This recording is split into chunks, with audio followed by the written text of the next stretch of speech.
रूस की तरफ से एक बड़ा ऑफर दिया गया है। रूस का कहना है अगर जरूरत पड़ी तो भारत को AL-51F1 इंजन भी देंगे, लेकिन अब भारत के लिए हम ये बड़ा कदम उठाएंगे। रूस के इस ऐलान से दुनिया भर को हैरान कर दिया। एक रिपोर्ट के अकॉर्डिंगली रूस ने भारत को कहा है कि भारत फिलहाल रूस के पहले वाले सुखोई 75 चेकमेट के डिजाइन को भूल जाए और सुखोई 75 चेकमेट की नए डिजाइन और परियोजना पर विचार कर रूस ने ये ऐलान किया है। वो भारत को सुखोई 75 चेकमेट में दुनिया का सबसे स्ट्रॉन्ग AL-51F1 इंजन देगा, जो 176 किलो न्यूटन का थ्रस्ट जनरेट करने में सक्षम है और इसकी ताकत के आगे अमेरिका का F-35 भी फीका पड़ जाएगा।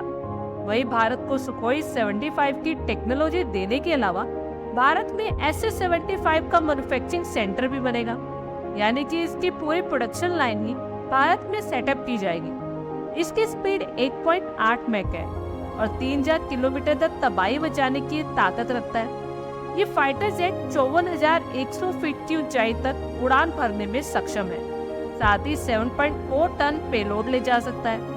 SS-75 फाइटर जेट अपने अंदर एयर टू एयर और एयर टू सरफेस पर हमला करने के लिए हथियारों को छिपाए रखता है ताकि रडार उसे पकड़ ना सके।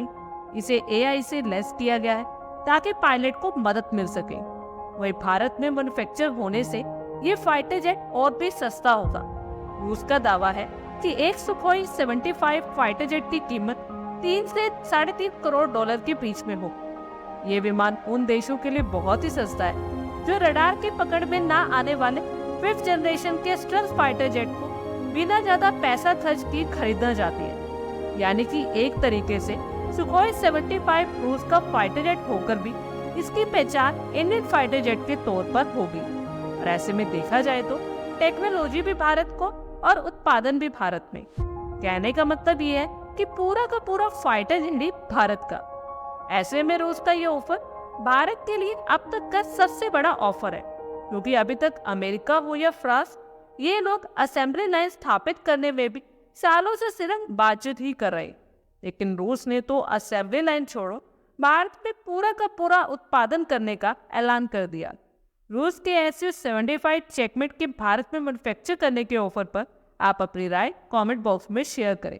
आई होप आपको हमारी ये वीडियो अच्छी लगी होगी और आगे भी इसी तरह के अपडेट्स के लिए हमारे चैनल को जरूर सब्सक्राइब करें।